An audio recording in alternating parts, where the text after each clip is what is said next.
Hello friends, कशा आहात? चला तर आपण आज बघूयात मस्तपैकी गोबीची भाजी. याला फ्लावर असे म्हणतात. तर मी इथे मस्तपैकी बारीक अशी गोबी चिरून घेतलेली आहे. ती आपल्याला स्वच्छ धुवून घ्यायची आहे. मस्तपैकी इथे स्वच्छ पाण्यामध्ये धुवून घेतलेली आहे आणि ती आपल्याला थोडंसं तेल घालून कढईमध्ये तेल घालून फ्राय करून घ्यायची आहे. अशा पद्धतीने तुम्ही जर भाजी केली तर खूप टेस्टी आणि चविष्ट लागते. खूप मस्त लागते. तुम्ही नक्कीच अशा पद्धतीने ट्राय करा. मुले तर अगदी आवडीने खातील, खूप आवडीने खातील. तर तुम्ही बघू शकता मी इथे मस्तपैकी अशी गोबीची भाजी थोडंसं तेल घालून फ्राय करत आहे. फ्राय करून घेतल्यानंतर तुम्हाला जर हा व्हिडिओ आवडला असेल तर नक्कीच ट्राय करा. लाईक करा, सबस्क्राईब करा, कमेंट करा. ही गोबीची भाजी अशा पद्धतीने नक्कीच करा. माझ्या मुलाला तर खूप आवडते.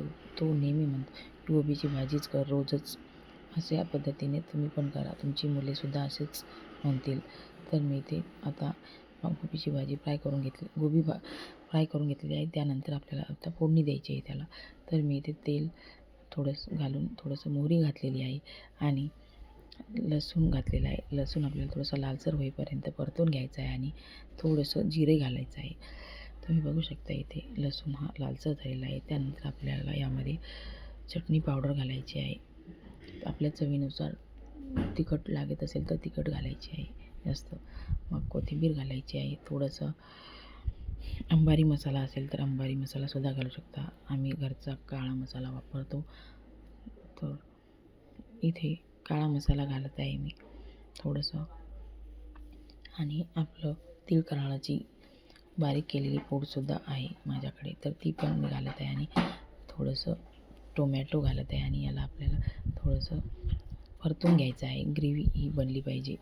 तर इथे मस्तपैकी अशी ही ग्रेव्ही बनलेली आहे गोबीची भाजी. तर यामध्ये आपल्याला जी आपण फ्राय केलेली गोबी आहे ती आपल्याला यामध्ये घालून थोडंसं 2-3 मिनिटं आपल्याला वाफवून घ्यायचं आहे.